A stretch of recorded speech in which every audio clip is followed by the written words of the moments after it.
Boa noite, pessoal. Tudo bom? Tudo firme? Entrando aqui pelo Instagram para mais uma live. Vou falar hoje com Fabiano Heinheimer, empresário de Porto Alegre. Fala, Fabiano. Vou te chamar aqui. Tô te chamando. Convidar. Atenção, tô te mandando o convite aí.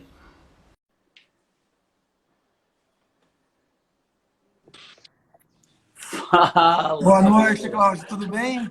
Tudo firme? Tudo ótimo. E Como é que tá contigo? o som? Como é que tá o som aí pra ti? Para mim tá perfeito. O teu? O meu tá legal também. Eu Ó, vou o só pessoal tá subir um começando pouquinho a... aqui. Acho que ficar um pouquinho melhor aqui. Teu Bom. enquadramento? Tá legal assim? Tá bacana. Tá bom, pra mim tá Maravilha. ótimo. O pessoal tá entrando Legal. aí. Tá no batente ainda? Eu fecho a loja aqui 9 horas. Hoje, com esse friozinho, o movimento foi um pouco menor que esperado. Eu antecipei um pouquinho para estar totalmente liberado quando tu me chamasse. Mas estou na Legal, cara. loja ainda, estou aqui na loja. Que bom. Pô, antes de mais nada e de mais tudo, te agradecer aí ter topado conversar comigo aqui, bater esse papinho aqui. Eu que Deixa eu botar agradeço. aqui, ó. Vou botar meu boné também para ficar que nem tu e para justificar um post que eu acabei de colocar. Coloquei um post ali, não sei se tu viu, que é o seguinte: o cara vai ficando mais velho, meio careca e não sei o quê. Aí ele deixa um cavanhaquezinho, um bigodinho, mete um boné e vai virando um integrante do Fivers. Quando ele Compen- se dá conta, conhece o grupo Fivers? Claro que conheço, mas isso é a lei da compensação, né? Não, até a guria, né, cara? Para quem nunca me viu sem boné, tá aqui, ó. Mas tu Mas tu, sabe, tu, Cláudio, tu, tu tem só dos lados aqui? cara, eu tenho tudo um pouco, mas eu tenho muito pouco. Na verdade, eu tinha 21 anos de idade, eu tô com 46, e eu não curtia muito meu cabelo. Naquela época eu trabalhava com moda, e eu resolvi raspar o cabelo. Já que eu não tinha um cabelo que eu mergulhasse, eu resolvi raspar para ter um visual marcante. E por incrível que pareça, a gente tá falando cara, Que ano é esse? 96, né? 96, há 25 anos atrás, não era comum uma pessoa raspar a cabeça. No Isso que eu ia máximo tu dizer. via, no máximo tu via jogador de basquete, depois o pessoal do futebol, mas não era comum, não. Tu lançou o negócio. E barba? Barba Cara, veio um pouco depois, eu fiquei um bom tempo com o rosto todo pelado e a barba veio, eu acho que de uns 10 anos para cá, talvez. é uma alternativa. O problema do cara é que o cara vai ficando sem chance de meter um estilo. O cabelo é uma história que ajuda o cara a dar uma. Não, te dá alternativas de visual, né? O lance do cabelo. Tu fica com alternativas. Aí. E a barba acaba sendo uma compensação. Eu, por exemplo, eu tenho queixo pequeno, tá? Eu tenho Claro. essa voz suave, apesar de às vezes eu brigar contra ela, querer ter uma voz mais porrada, mas eu tenho essa voz suave e eu me considero um cara doce. Então a barba eu acho que equilibra, me deixa um pouquinho mais. Pelo Tudo é, menos quem não rela... me conhece muito acha que eu sou um cara brabão, um cara mais selvagem, dá uma equilibrada, né? Tudo é relativo, né? Tua voz é super poderosa perto do Randolph, né? Perto da Pois é. voz. Pô, que comparação também, meu Deus. Tudo é relativo no mundo, já dizia Einstein. É mais ou menos Tá isso que ele bom, queria dizer. tá ótimo. Cara, então, e o negócio então é meter um café e pé na estrada. Cafeína e gasolina, tu sabe que isso que eu usei? Eu usei essa métrica para guardar, porque você fica cafeína, gasolina e cafeína. Cara, pensa Então, nos dois combustíveis que movem a humanidade. O café para o corpo e a gasolina para o motor. E com eles a gente vai para qualquer lugar. proativo, total. É verdade, cara, é verdade. Como é que tu classifica o café? Como é que é a classificação que tu dá? Porque tu é multitask aí, né? Multitask. Tem. Deixa eu ver se eu acerto. Tu sabe que eu tá muito dentro do meu perímetro, eu moro perto do teu estabelecimento Sim. e caminho quase todos os dias eu passo aí pela Uhum. frente, né? Não entrei ainda, eu entrei uma vez para te entregar uns jornais, mas não entrei muito. Eu me lembro É. disso. Aí eu lembro aqui de memória que tu tem ali na frente, tá escrito, não sei se é nessa ordem, café, café, cabelo, moda e motor. Café, barbeiro, cabelo, café, cabelo, moda, motor. Cerveja. Café, cerveja. Moda, barbearia e motor. Ah, são 5? Café, cerveja. Eu sabia que tinha cabelo no meio. Então, Quando eu comecei aqui, Cláudio, como eu falei, em torno de 20, 21 anos de idade, eu comecei a trabalhar com moda. Eu sempre gostei muito de moda. E a moda veio comigo ao longo desses 25 anos. Quando eu montei a Cafeína e Gasolina, o meu projeto de negócio estava ancorado na moda, porque era um assunto que eu dominava e do qual eu obtive a minha renda ao longo de 25 anos. E eu acreditava que a moda me daria o alicerce para o meu negócio, a barbearia viria em segundo lugar, e a cafeteria, na verdade, ela foi montada para servir o cliente que estivesse comprando roupa e cortando cabelo e barba. No primeiro mês de faturamento, a cafeteria já obteve 62% de faturamento. E aí eu não entendi nada. Os clientes me pediam opções, questionavam sobre a cafeteria. Eu dizia, meu amigo, tu está procurando uma cafeteria, eu vou te indicar boas cafeterias. E eu achava de verdade que eu estava prestando um serviço para aquele cara. Até que lá pelo terceiro mês eu entendi que os clientes me viam sim como cafeteria e bar, segundo lugar como barbearia e último lugar como moda. E aí acabei, claro que a pandemia acelerou esse processo, mas eu acabei extinguindo o setor de moda da loja.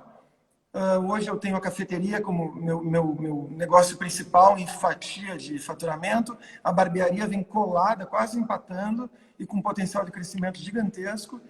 E o que era moda hoje é um setor de souvenir, onde eu tenho camisetas, bonés, chaveiros, canecas, pratos.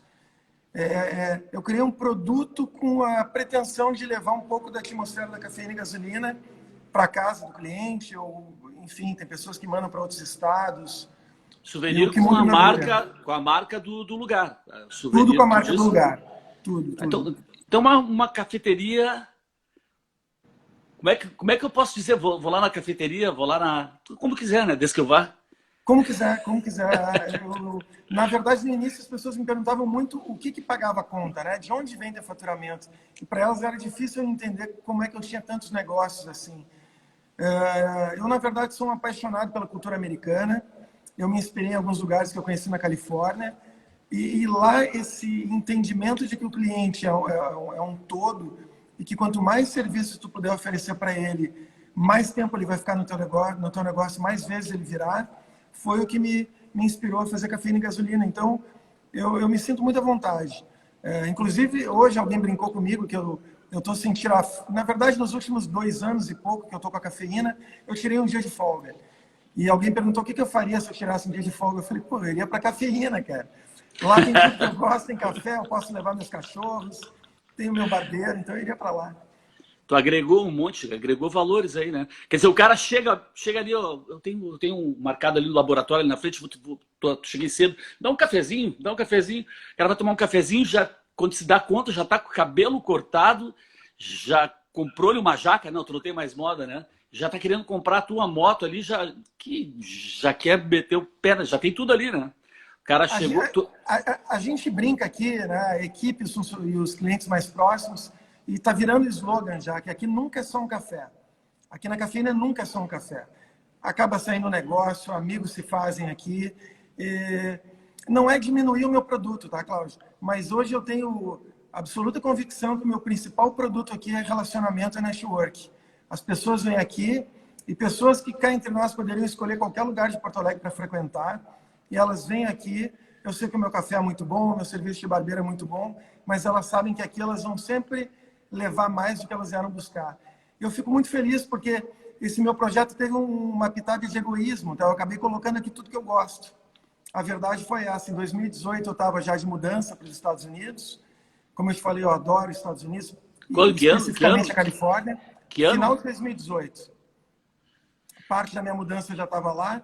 Aconteceram algumas mudanças com o meu projeto nos Estados Unidos, assim como aconteceu uma mudança política no Brasil, que sempre... Eu trabalho desde os 12 anos, e eu sempre me senti injustiçado por viver num país onde o empreendedor era mal visto, como se fosse o vilão da história.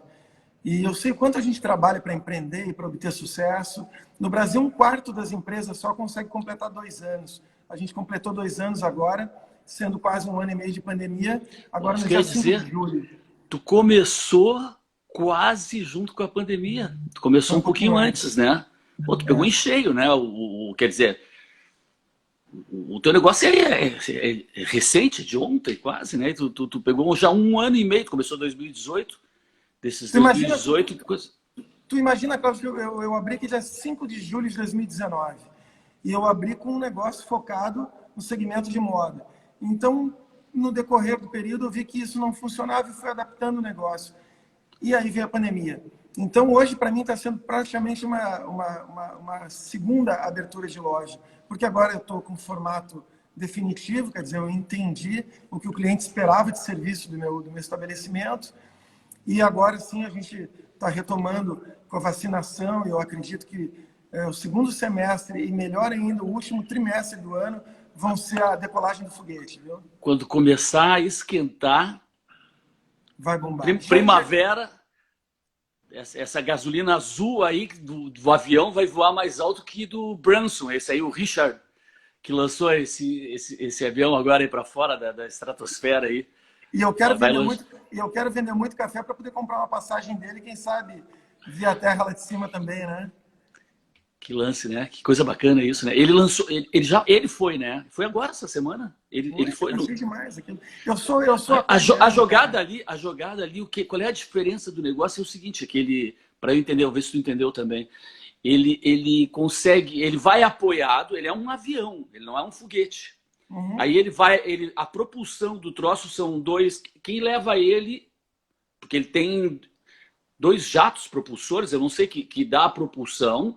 A grande jogada é que ele vai lá para fora, dá uma banda, ele dá uma volta na órbita, deve dar, né? Pô, tá lá, já tô aqui, deixa eu dar uma volta, dá aquela volta e o legal é que ele aterriza como um avião, ele não cai na água, não tem nada disso, e é reaproveitável, né? Perfeito. Eu não sei se tu viu a notícia, mas o Elon Musk, concorrente dele na viagem ao espaço, já assegurou um assento para a próxima viagem. Eu achei isso tão bacana, às vezes um concorrentezinho pequeno do mesmo negócio na sua cidadezinha fica brigando um com o outro. Os caras são dois... Não tem caranguejo, né? Nesse meio aí é sem caranguejo. Mas o Elon Musk já é mais longe o negócio, né? A pegada, o buraco já é mais em cima, né? Mais embaixo. O Elon Musk está indo para Marte, né? Mas tu viu que ele está economizando com moradia agora. Ele está morando num habitáculo, se eu não me engano, de 16 metros quadrados. A vida não está fácil para ninguém. Fácil para ninguém. Puxa, agora me deu um alívio isso. Não sou só eu. Pô, o Elon Musk, cara. Esse cara é sensacional. Adoro esse cara aí. Eu mostrei a notícia para um amigo meu que é fã dele. Eu falei, cara, o Elon Musk saiu de uma mansão e está numa casinha de 16 metros quadrados. O cara me olhou e disse assim, isso não é desapego, cara. Eu aposto que ele vai começar a fazer essas casinhas e vender. Tudo é negócio. Tudo é negócio. O cara ganha com Bitcoin, tudo que ele faz vai virar negócio. Mas o cara, para chegar nesse patamar aí que tudo que ele toca, né, o Midas, tudo que ele toca virou... Cara, é bom mesmo. E o cara, na verdade, ele é totalmente desprendido do dinheiro. O cara, para fazer o que ele faz, é um dos ícones, assim, eu acho ele sensacional. E o João Antônio vai tocar aí final de semana ou não? O João Antônio vai tocar daqui a 3 finais de semana. Eu tenho uma turma de músicos muito bacana. Cara, isso foi um sucesso. Eu fico fazendo um rodízio entre eles. O João foi um sucesso absoluto. Eu ia ir no show dele. O cara tem um carisma... Pô, o show é tudo, né? Pai, ali era a fórmula do sucesso, né? Foi um domingão, um baita de um sol, né? Café bom, alimento bom, música boa. Pô, aí é a fórmula do sucesso. Mas tu tá fazendo só domingo o lance de apresentações, de show? É só domingo? É uma determinação, assim? Tu estipulou isso? Porque é um lance legal, né? Tu começar a colocar... Tu faz dentro ou fora? Quando tem sol fora? Eu faço fora, Cláudio. Eu tenho uma inspiração, que é um lugar que começou na Indonésia, chamado Deus Ex Machina. O cara começou na Indonésia e virou um pote de domingo. Ele é um customizador de moto, um surfista, e as pessoas iam para lá aos domingos fazer o seu meio de tarde em diante. Aqui em Porto Alegre, eu noto, eu acho que isso é unanimidade, que passou ali 3h30, 4 horas, a energia de todo mundo vai baixando, todo mundo vai ficando meio cabisbaixo, porque o final de semana está terminando, outra semana vai começar, fica um clima meio down. Então, pensando em terminar o final de semana lá em cima e começar a semana seguinte no alto astral, eu criei, antes da pandemia, 5 domingos antes da pandemia, um projeto chamado Sunset Sessions. E fiz 5 shows, foi um resultado fantástico de público, de faturamento. Eu tenho aqui uma característica que, apesar de ser um bar, uma cafeteria que traz muito motociclista, muito apaixonado por carro antigo, finais de semana e meses de semana, mas o Sunset Session é onde esse meu cliente traz a esposa, traz os filhos, e fica um clima familhão aqui, o que me deixa muito feliz, porque era essa a minha intenção quando eu criei esse projeto. Depois de 5 domingos de projeto, veio a pandemia, a gente ficou paralisado por questões óbvias de restrições. A gente retomou há 3 domingos. Eu estou contando 3 domingos, Cláudio, porque como eu faço show na rua, com mesas e cadeiras todas ao ar livre, eu já fazia isso antes da pandemia e agora reforcei o número de cadeiras e mesas ainda, porque todo mundo quer ficar na rua. Eu faço só em domingo de tempo bom. Então eu retomei com a Nalanda, que é uma querida amiga, uma voz fora de série. Tive com ela lá no Julinho, lá. Sim, ela lá no lá. programa. Aí os 2 domingos seguintes o tempo não estava muito legal. Depois tocou o João Antônio, que foi um sucesso absoluto. E domingo passado, Bill Matt, amigo nosso. Bill Matt, pô, Pink Floyd. Bill? Claro. É o guitarrista de Pink Floyd. Pink Floyd, né? É o cara. E o João veio, deu uma canja, também foi muito legal. Mas, domingo que vem, o Johnny Goose, que é guitarrista da banda Workstation. Banda da Dubira a vida inteira, foi a banda oficial. Ele Workstation é do alemão, no baixo, Sting? Não, Workstation é Workstation, não. Não sei se é. Cantor não é o baixista? Puxa vida, cara. Eu me dou... pode ser. Tocava no Orange há muito tempo atrás. Foram a banda do Dado Beira a vida inteira. Agora retomaram, acho, uma parceria no novo formato do Dado, ali no Dado Fido Home. Mas o Johnny, além de tocar muita guitarra e violão, canta pra caramba. E é só domingo, por que sábado? Só por curiosidade, assim, porque é tão legal, falta tanto, assim, um lugar assim, eu que adoro música, né, e tudo, de ouvir um som, assim, e na tarde, que é uma coisa que é diferenciado, né, onde é que a gente ouve som na tarde aqui em Porto Alegre? Acho que não, não me lembro. O projeto é novo, Cláudio, então, né, se eu for contar antes da pandemia e pós-pandemia, totalizaram 8 domingos só. Eu tenho muito cuidado, porque os clientes vêm aqui, fazem a festa, vão embora, levam uma boa impressão, levam alegria, o alto astral, mas eu vou olhar nos olhos dos meus vizinhos no dia seguinte. Então eu me preocupava muito de como é que eles veriam isso, como é que a gente ia equalizar volume e tudo. No meu entendimento, isso já está equalizado, o pessoal fica muito feliz. Eu ocupo hoje um lugar que estava bastante degradado aqui no bairro, hoje é iluminado, rola um som. Tu cuida do lugar, né? Muito. Fabiano, muito. Tu tá cuidando, eu ouvi falar que tu cuida ali, tu é um cara que tá zelando pelaquela parte do bairro ali. Mas do teu lado, olhando de frente, do teu lado direito, não é comercial ali, é um shopping, não é um shoppingzinho ali? Ou tem um prédio perto ali? Esquina Cristóvão Colombo com a Quintino Bocaiúva, que é bem shopping. Quintino, tem uma galeria, sim. Tem uma galeria. Tem um pouquinho mais pra cá. E logo na sequência tem a entrada num prédio residencial que é anexo ao terreno da galeria. Eu acho que, inclusive, tu tem que cobrar cover desse prédio aí, dos caras do prédio aí. Você tem que cobrar cover. Claro, cara, tem que cobrar cover, coisa maravilhosa. Tu não tá fazendo de noite, né? De noite. Porque até ia te sugerir, cara, eu ia te sugerir, Fabiano, sugestão. Né? Sugestão. Pô, stand-up comedy, que é um lance estourado aí, que é legal. Pô, tu que teve nos Estados Unidos, sabe que stand-up comedy tem todo tipo de clubinho. Bacana, e falta lugar aqui, porque aqui a gente tem para stand-up comedy, tu tem ali no Royster, no mall ali do Royster, onde tem Royster, né, naquele shoppingzinho, tu tem lá no fundo ali, não sei como é que é o nome, que é bem legal, já fui assistir ali os caras, mas eu não sei de mais espaços para... Porque tem muito...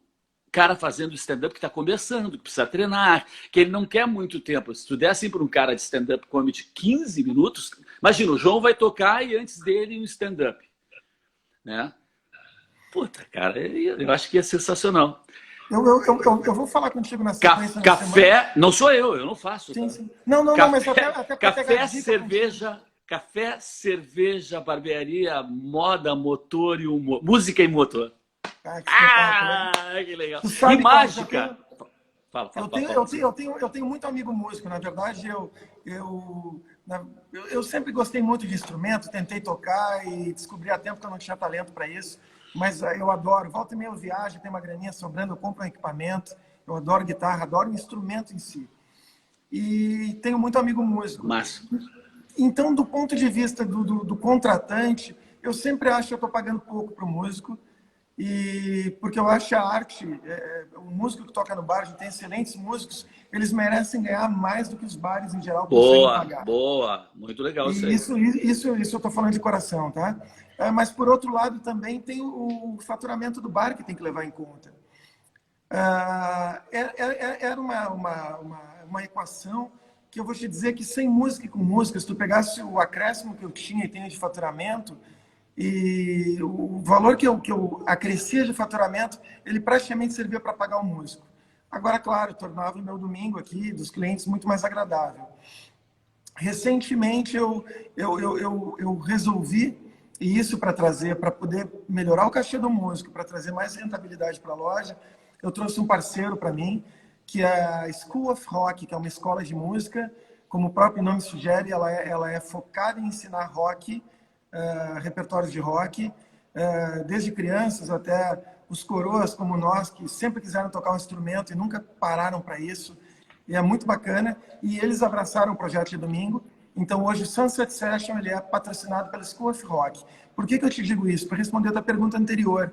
A partir do momento que o meu domingo está bem viável, está bem bacana, eu estou pensando, sim, em colocar música aos sábados. Eu ainda estou pensando como fazer esse formato para não ficar igual ao domingo. Então, a tua sugestão de uma comédia... Stand-up comedy. Pode ser a minha saída para o... Eu tinha pensado num DJ, mas, enfim, pode ser uma dobra. Desculpe, mas eu tenho que dar minha opinião. Porra, alguém ali fazendo alguma coisa é 1000 vezes melhor que um troço, um som mecânico de fundo. Mas, não, e tudo é um momento. A pessoa faz um show de um determinado tempo, né? Uma duração. Depois. E é legal essa ideia de tu botar um patrocínio exclusivo, de repente que banque esse tipo de coisa, né? Aliás, fiquei de fazer uma ponte aqui também de uma pessoa. Primeiro, deixa eu falar que o João Antônio estará aqui comigo. O João já esteve comigo aqui. Foi muito legal o nosso papo aqui, muito. A gente falou da vida toda dele. E ele volta aqui comigo terça-feira. Daí é para tocar mesmo, né? Não, a gente falou em poder de voz, que era o que é a voz do João Antônio, pelo amor de Deus. Pô, cara locutor, tudo, sensacional. E gente fina. O grupo dele, né? Disco Cuecas. Disco Cuecas, cara. Cara, é muito engraçado. Eu fiquei de falar também contigo. Eu fiquei de fazer uma ponte. Não sei se o João está nos vendo ou não, mas, pô, eu sou fã do João. E de verdade, agora eu estou começando a me acostumar com a presença dele aqui na loja. E domingo eu venho para cá cedo para montar a loja, enfim, para varrer o pátio e tudo. E o João tem o hábito de ir no supermercado aqui próximo, onde tem uma cerveja que ele gosta muito de tomar, e faz as compras dele e passa aqui para a gente bater papo. E tem domingos que eu ainda me pego olhando pro cara falando, cara, o João Antônio é meu amigo, cara. E meu agora também. Puta, eu também faço a mesma coisa. Legal, né? Puta, o João também é meu amigo. É louco isso, né? Eu vou ser um habituê aí, cara, com certeza. Não pude ir ainda. Eu ia aí no dia do João, acabei não indo. E eu fiquei de fazer um outro meio-campo, vou fazer ao vivo agora aqui. Não tem conversa. Eu já te dei, eu te dei a ideia do lance stand-up comedy, que eu acho muito legal. E outra pessoa que participou comigo aqui, que bateu um papo comigo, é a Lúcia Gomes. Ela é uma pedagoga que é mágica. Opa! Ela faz a pedagomagia. É sensacional. Vai estar comigo a segunda parte, nós vamos fazer sábado aqui. Ela passou... Foi muito legal. Ela fez a primeira parte, vai fazer a segunda parte agora. E ela, cara, não sei se tu gosta, se tu já viu e aprecia a close-up, mágica close-up, que é aquela mágica perto de ti, que a pessoa chega, que o mágico está contigo. Quer dizer, não serra ninguém, não faz desaparecer o café, nada de a loja. Não, mas ela chega nas mesas e faz para as pessoas que estão na mesa. Faz esse tipo. E também faz apresentação, claro. Eu acho que ela faz essa história, pelo que eu conheço das mágicas delas, que são todas também assim de proximidade. Eu quero o contato dela, sim, claro. Quero falar com ela. Eu acho que ela até está por aqui. Mas se não está, eu fiquei de fazer ao vivo aqui contigo. E ela quer, na verdade, um contato mesmo, falar contigo. Fiz as minhas 2 sugestões. Pronto, tá feito. Que legal que tu gostou. Tá aqui ela, tá aqui a Lúcia. Oi, Lúcia. Ó, quer falar contigo. Fabiana é o cara. E a Lúcia também. E aí também meio que virou, meio não, virou, né, um ponto de encontro os Heinheimer. Podia deixar essa. Ponto de encontro dos motociclistas, né? Teu nome já... Exatamente. Exatamente como Peter Fonda pra cima. Virou. Tu sabe, eu não sei se tu acompanha isso, se de alguma forma é visível isso para ti, Cláudio, mas tem um fenômeno que já acontece há alguns anos, que é das motocicletas virarem um clube de convivência. Então é o cara lá que separou, é o cara que trabalhou pra caramba, ele olha para trás e fala, puxa, cara, eu só trabalhei, eu não fiz nada para curtir a vida. Aí ele vai no meu amigo Júlio da BMW, vai no meu amigo Heron da Harley Davidson, compra uma moto e descobre que no outro dia ou no mesmo instante ele já ganha uma nova turma de amigos, ele tem viagem marcada, ele acaba fazendo network para o seu negócio, que rola muito. E muito focado nesse perfil de cliente foi que eu escolhi o ponto onde eu estou, que fica bem... Eu estou ainda no bairro Floresta por, eu acho, 30 metros, né? Mas aqui da Cristóvão Colombo para 24 de outubro é Moinhos, né? É. Então eu estou num ambiente onde esse perfil de cliente circula normalmente. Porque normalmente os bares de moto, eles são muito roots, assim, a coisa é mais selvagem, né? Aquele motociclista raiz mesmo. Eu recebo esse motociclista raiz, mas eu recebo muito esse cara que às vezes vem aqui de carro, às vezes pega a moto na garagem de casa só para vir aqui tomar um café. É um cara que quer um ambiente mais seguro, mais tranquilo do ponto de vista de badalação, como eu falei antes, onde ele possa trazer os filhos, a mulher.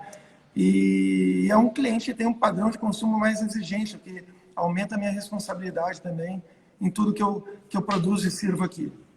Esse grupo é muito legal, né? É realmente exatamente isso que tu falou. O cara que chega a uma determinada idade, a gente nota que é um pessoal, assim, eu acho que em sua grande maioria, acima dos 45, 46, 50. Sim, sim. E é uma galera que se produz, né? Sim, grana, sim. roupa. Isso é muito legal, eu adoro esse tipo de Bacana, coisa. Assim, e gera aquele espírito de turma, de equipe, de galera, de tudo. E os caras fazem, se mandam para a estrada juntos, né? Tem essa parada. Tu é estradeiro? Não, eu não sou estradeiro. Tu sabe, eu sempre trabalhei muito, Cláudio. Sempre trabalhei bastante, eu adoro trabalhar, isso não é uma queixa. E a moto, para mim, sempre foi o meu presente diário, sim, foi a minha mini terapiazinha. Então, estava estressado, estava pensando em venda, né? Sempre trabalhei com vendas, em metas e tudo mais. Eu pegava minha Harley, ia até uma cafeteria, tomava o meu café e aquele vento no rosto, aquele momento. A Monja Coen, ela fala que, budista, ela fala que é uma maneira de meditar, né, de moto, porque quando você anda de moto, tu não consegue fazer outra coisa ao mesmo tempo, tu tem que estar naquele momento presente. Então a moto para mim era isso. Eu estou planejando, na verdade já estou colocando no papel, eu tenho um projeto que eu venho querendo fazer há muito tempo, eu já escolhi os personagens que vão participar comigo, mas a gente vai produzir um curta-metragem que vai reproduzir o caminho das charqueadas. O Rio Grande do Sul fez muita da sua riqueza histórica através do charque. Esse caminho era feito com cavalos e a gente vai fazer esse mesmo caminho de motos. Que roteiro é esse? Qual é que é? Como é que ele é? Ele passa por onde? As cidades eu não tenho ainda, eu não tenho, Cláudio, porque tá bem primário ainda, tá? Mas a gente vai passar por pontos históricos e pegar personagens que possam contar com mais profundidade o que aconteceu naqueles lugares ali. E a ideia é só trocar os cavalos por motos, mas dormir como os caras dormiam, fazer um café numa fogueira. E são personagens bem interessantes que vão enriquecer muito esse trajeto, viu? Isso é bacana, isso é muito legal. Esse pessoal, aliás, esse pessoal, né, eu tinha falado, esse pessoal, ele curte muito moda também, né? Não é um tipo de coisa que tu na tua loja não tem, não é abastecida com... Eu morava na frente, na Plínio Brasil Milano, onde tinha Harley, que os caras vendiam motos e roupas ali, jaquetas, né?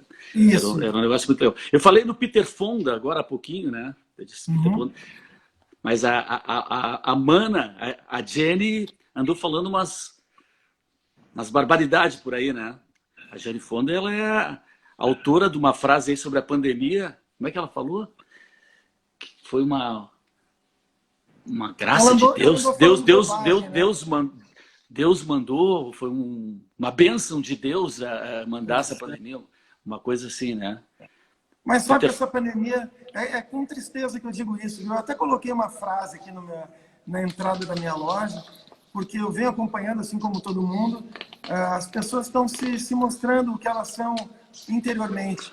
A gente falou em moda, eu trabalhei com moda durante muitos anos, e eu sempre desconfiei e continuo desconfiando de pessoas que se travestem daquilo que elas acham que a sociedade quer delas.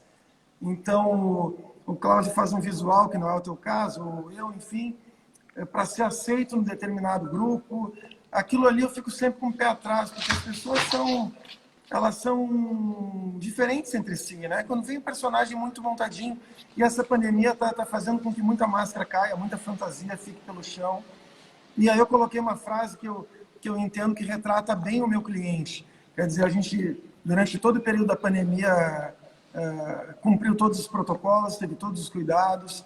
No início, ainda quando não se sabia quase nada, meus funcionários foram todos para casa, porque cada um tinha os seus porquês de não estarem se expondo aqui. Eu digo para os meus amigos que eu moro com 3 cachorros, eu não ia expor ninguém. E se eu fechasse o meu negócio naquele momento, eu não teria como abrir ele de novo. E eu coloquei todos os meus ovos na mesma cesta, literalmente.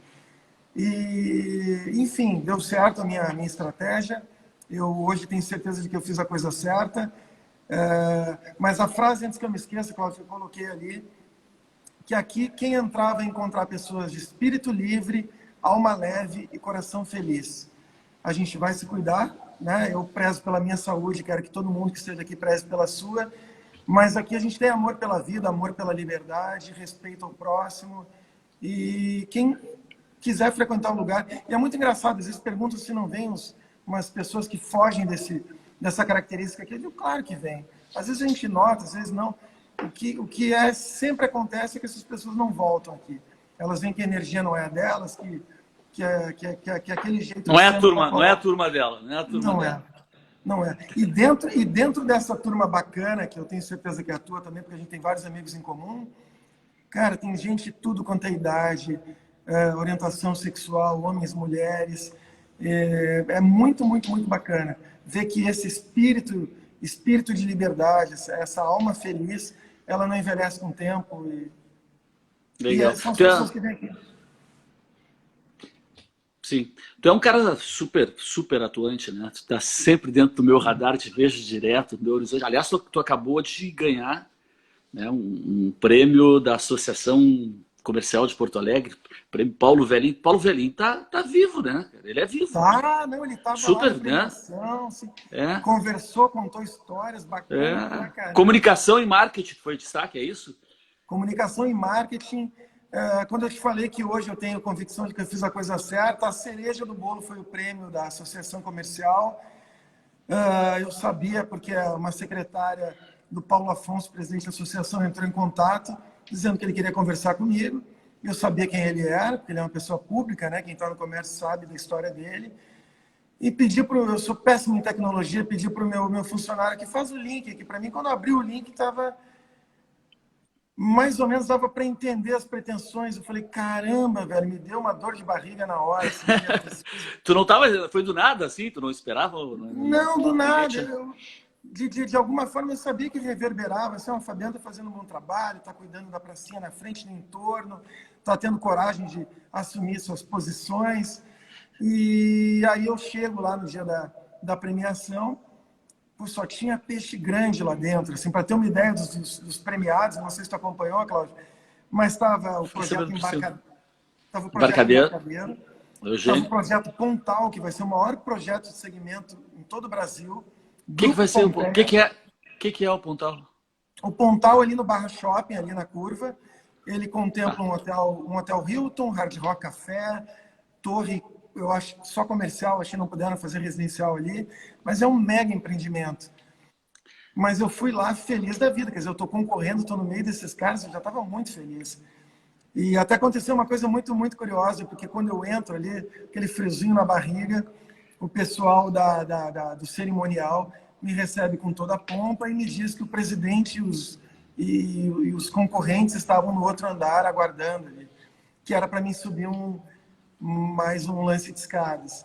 E aí, quando eu estava saindo, a cerimonialista me pegou e disse assim: o meu cachorrinho adora tomar água naquele potinho que fica na frente da tua Cara, aquilo ali me conectou ao porquê que eu estava lá. Eu adoro cachorro.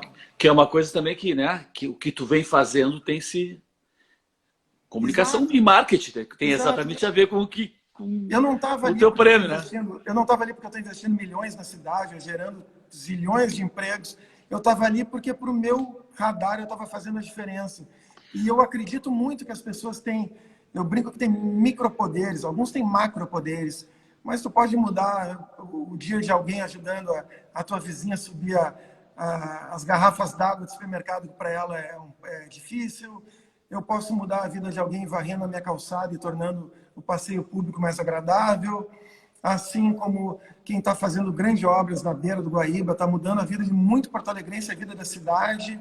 E então foi muito, muito feliz estar lá. Muito, muito feliz mesmo. E tem outra coisa, né, Fabiano?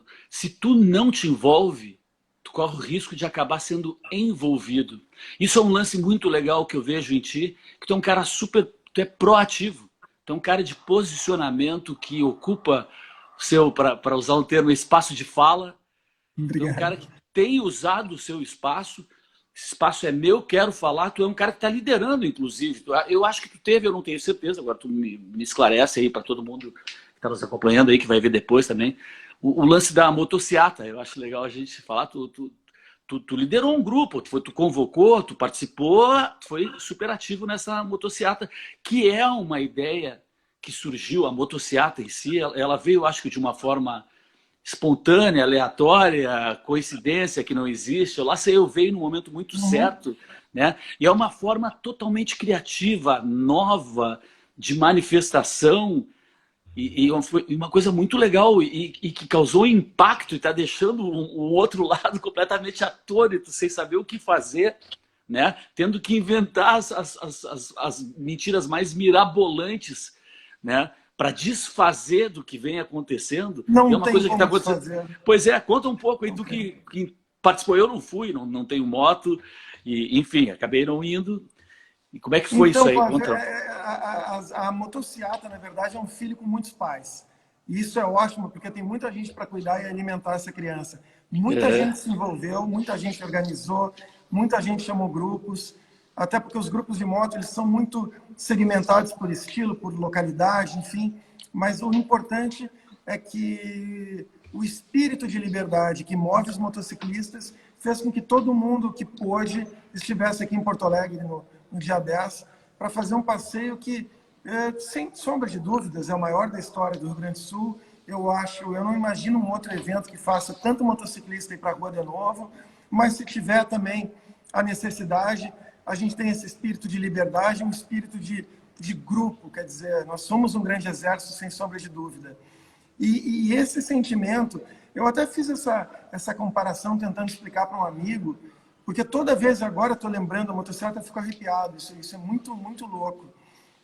Mas, guardadas as enormes diferenças de proporção, eu olhava aquelas caras assim Porque o que me chamou a atenção, Cláudio, não foi só o número de motos ali, que falam entre 15 e 30 mil motos, é moto pra caramba, 45 minutos de muita moto. Passando moto. É muita coisa. Que loucura, né? Que legal. O que me chamou a atenção foi pessoas na estrada, muita gente na estrada com o celular filmando, as ruas tomadas de gente, a esmagadora maioria favorável ao presidente, apoiando. As pessoas de mais idade nos olhavam como se a gente fosse um exército que estava entrando na cidade para salvar elas de um sofrimento. Eu via, eu tenho sangue germânico, então não me emociono tão fácil, mas ainda de te falar me dá um nozinho, dá assim. Mas eu vi marmanjo, motociclista rodado, aquele cara old school, cabeludo, bigodão, chorando na motociata. Os velhinhos, crianças, isso eu achei muito mágico, tá? Porque é uma coisa inegável. Desde sempre a esquerda tem uma maneira de cooptar os jovens. É muito bonito ser rebelde, é muito bonito ser contra, é muito bonito achar que tudo que o Cláudio tem em casa aí é injusto, é a acumulação que a gente tem que dividir isso. Porque o jovem ainda não adquiriu nada, não trabalhou, não construiu a sua própria história e ele acha, então, que ele tem que pegar o dos outros. Enfim, é tudo muito, muito simplista e as crianças e jovens aceitam muito esse discurso. E a direita fica amarrada em fatos e argumentos e nem todo mundo está disposto a absorver e pensar e chegar à conclusão de que viver livre é muito melhor. Às vezes tem gente de cabeça branca ou carequinha como nós que não se deu conta disso ainda, né, Cláudio? E o que me chamou a atenção na motocicleta foi ver muita criança. Muita criança. Eu sempre tive, apesar de estar com 46 anos, eu sempre tive um gosto lúdico para veículos. Assim. Hoje em dia eu ando numa Kombi, sempre quis ter uma Kombi, ando de Kombi, adoro andar de Kombi. Então já tive veículos engraçados, mini moto e tudo. E eu sempre notei que as crianças elas vibravam muito com isso. E na motocicleta eu vi isso, crianças vibrando, pulando no mesmo lugar, enlouquecidamente. E aí eu me colocando no lugar delas, eu pensei, caramba, essa gurizada, vendo essa cena, esse bando de moto, fazendo barulho, buzinando, sendo aplaudido na rua, eles vão querer ser um dos nossos. Imagina Que construção que está sendo feita, que construção de formação, né? Formação que está tendo. Isso é muito legal. Sem sombra de dúvida. Muito bacana. Eu tenho muita curiosidade a teu respeito, acho que todo mundo tem. Eu estou te conhecendo há pouco tempo, né? Te vendo aí, tu sendo um agente político, além de empresário, acho que isso que vem, né, aparecendo muito aí, pelo menos para mim, né? Essa tua atuação política, que eu acho muito legal. O tal lance do envolvimento, que eu acho que é a palavra que as pessoas têm que entender, que todo mundo, chegou um momento que é importante se posicionar.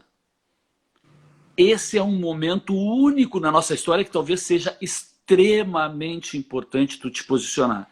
Então aquelas pessoas que eventualmente que não gostam do Bolsonaro, ser Bolsonaro, a pessoa Bolsonaro, o jeitão Bolsonaro, e dizem assim, só porque eu não gosto do Bolsonaro quer dizer que eu quero o Lula? As pessoas dizem isso, né, cara? Uhum. E sim, a resposta é sim. Sim, se tu começar, tu vai ter que escolher, tudo se encaminha para uma coisa assim, né? Tu vai ter que escolher ou Lula ou Bolsonaro. A princípio é isso, né? Se é que a gente vai conseguir chegar até lá. Depois nós vamos falar com mais calma disso aí. Né? Aliás, deixa eu dizer para as pessoas que estão... Eu, infelizmente, não estou acompanhando aqui as pessoas que estão entrando, enfim, que entram e saem.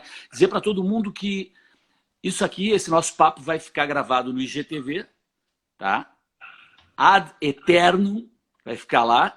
Normalmente muita gente vê depois. Eu também tenho um link, eu tenho um canal no YouTube que era meio adormecido, uma dispensa que eu tenho, que eu coloco música minha, vídeo aleatório, tudo, e eu comecei a subir todos esses falatórios que eu faço aqui, estou subindo para lá e depois eu disponibilizo o link, eu compartilhar contigo, Fabiano, e com o pessoal, ponho nas redes. Uhum. Então vai ficar tudo, quem entrar, quer dar uma olhadinha, sair, vai, volta, enfim, depois pode olhar com calma lá. O legal desse tipo de coisa, que eu acho bacana, que é meio que subverte essa ansiedade da internet, de que tudo tem que ser muito rápido e tudo, não sei o quê. Inclusive os podcasts, eles estão indo muito para esse bater papo à vontade, falar mesmo sem limite de tempo, enquanto estiver bom para nós aqui, enquanto tiver assunto aqui para a gente falar, bora, tranquilo, com detalhe. O pessoal que olha depois, cara, pula, não está gostando, pula mais para frente, olha a hora que quiser, que nós vamos aqui. Se tu não tiver compromisso, nós seguimos aqui, porque eu quero agora o seguinte, olha só, que eu acho importante. Quero saber o que te forjou, entendeu? Um cara que nem tu, um empreendedor que nem tu, um cara de posição que nem tu. Porque eu, por exemplo, eu sou um cara que tenho me posicionado, sou um cara que me envolvo, quer dizer, estou sempre fazendo post, não sei o quê, e vem, por exemplo, de um ambiente, de uma família totalmente apolítica. Totalmente apolítica. Meu pai era médico, minha mãe professora, mas mais dona de casa, não exercia. Não se falava em política na minha casa. Também a gente viveu, minha infância aí foi bem, início de juventude foi bem na época dos anos 70 e tudo, que nem era muito legal se falar muito de política, não se recomendava, né? Os pais não queriam muito que a gente, né? Então, mas eu venho de uma família completamente apolítica. E toda a minha vontade de conhecimento de política, de envolvimento, de achar que eu tenho que me envolver, ela veio super recente. Super recente mesmo. Eu, como cartunista, por exemplo, sou cartunista, eu faço o jornal Hienas há 32 anos. E eu, quase todo o tempo, eu fiz cartoon, que é diferente de charge, né? O cartoon, ele é atemporal, fala de uma maneira mais geral das coisas, e a charge é mais em cima do fato. Aconteceu uma coisa ontem, o jornal mostra hoje, é a charge. Eu comecei a fazer charge como uma forma de expiação, começou a me dar uma... Porque eu votei no Lula, cara, na primeira eleição, como a maioria das pessoas. Muita gente acreditou nisso. Achei que era por aí. Claro, nunca, jamais imaginei que ia acontecer. E quando eu me dei conta que foi pelo mensalão ali que a gente começou a saber de tudo, porra, cara. Aí comecei, não pode ser, não pode ser, não pode ser. E eu comecei a me vingar no desenho, né? No cartoon, precisava de uma fórmula, uma válvula de escape. Eu errar, ficar, é desgraçado.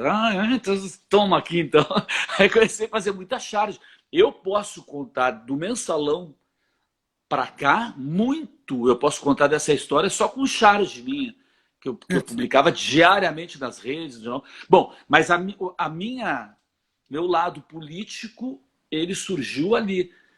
Né? Meu ambiente foi esse. Mas eu queria, além de saber só, não é da parte política, só para a gente te conhecer com calma, cara. Tu vem da onde? Tu é de Porto Alegre? Qual é o teu núcleo familiar? Que tipo de família tu veio? Contar um pouquinho dessa parte. Bom, eu sou de Porto Alegre, Cláudio. Eu sou filho de um pai que estudou muito pouco, estudou até a 4ª série, começou a trabalhar muito cedo com o falecimento da minha avó. E ele, como irmão mais velho, ele tinha a obrigação naquela época de prover o sustento e encaminhamento profissional dos irmãos. Ele veio para Porto Alegre, teve êxito na época. Ele trabalhava com um produto agropecuário, medicamento. Veio da onde? Veio da onde? Rolante. Veio pra... Cidade de Rolante. Tá. Santa Catarina, Rolante? Não, Rolante é aqui perto de Taquara, perto de Santo Antônio da Patrulha. Tá. Sim. E ali pelos meus 12 anos, que para mim é mais marcante, eu já tinha uma situação financeira bacana. E eu, naquela idade, queria comprar ali minhas peças para skate, queria comprar o tênis da moda. Não sei se tem gurizada nos olhando, mas naquela época tu queria um tênis Nike, Reebok, tu comprava num catálogo, pagava 50%, esperava 30 dias para chegar, e quando chegasse tu pagava os outros 50%. Desculpe, deixa eu só te perguntar, só para o início ali, que o teu pai trabalhava com o quê? Ele veio para cá Produto agropecuário e veterinário, medicamento, ração animal, legal, sementes. Tá. Eu nunca tive muita afinidade com isso, mas eu trabalhei com ele até próximos dos 20 anos de idade nesse segmento. Perguntando dentro disso, parênteses do parênteses, porque eu li na pressa, acho que foi do Julinho, eu escrevi um texto, tu também escreveu, e era um lance das gaiolas. É aí que eu vou chegar. Com 12 anos de idade, eu queria uma graninha, além da mesada que eu ganhava. Meus pais tiveram 5 filhos, então era tudo igual para todo mundo, para não ter briga.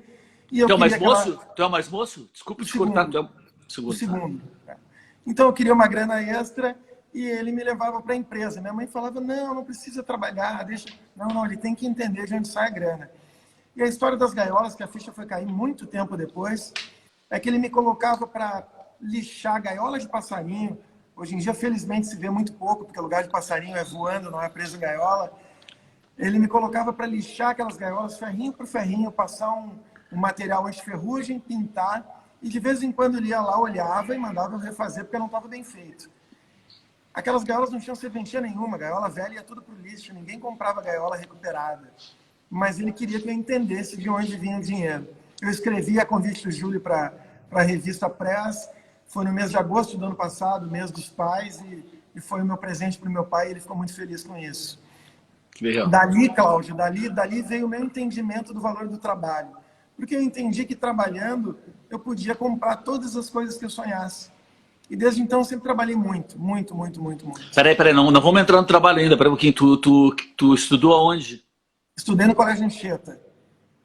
Tá. Estudei no Anchieta Que tipo de aluno tu era?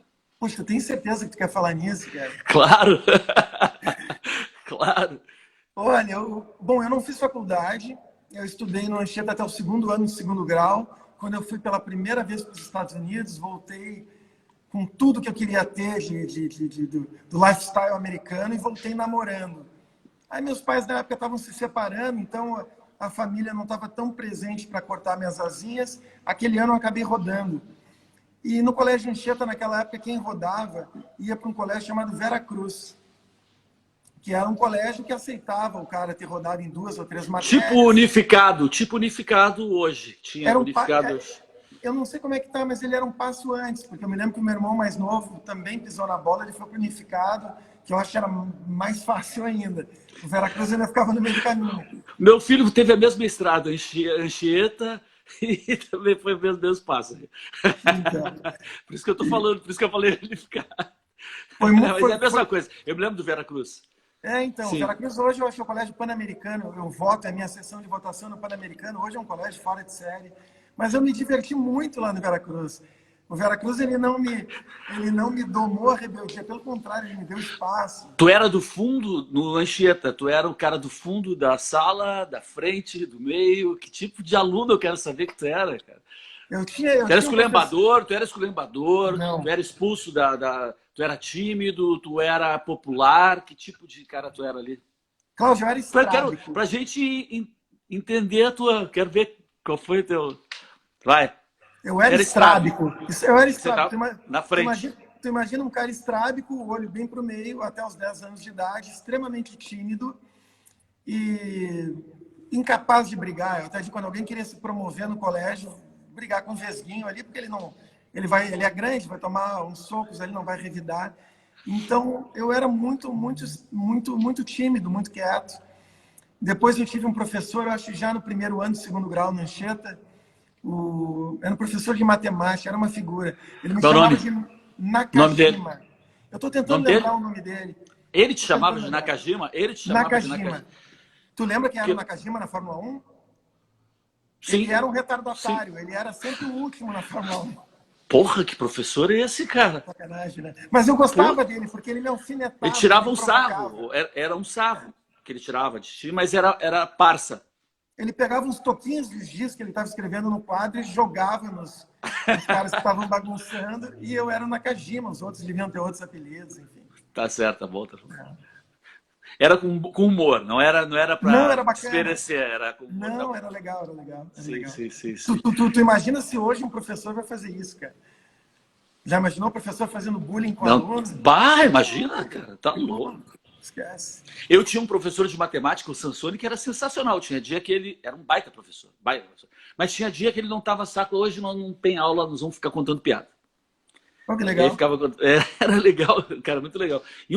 E quando ele não estava contando piada, ele era severo, cara.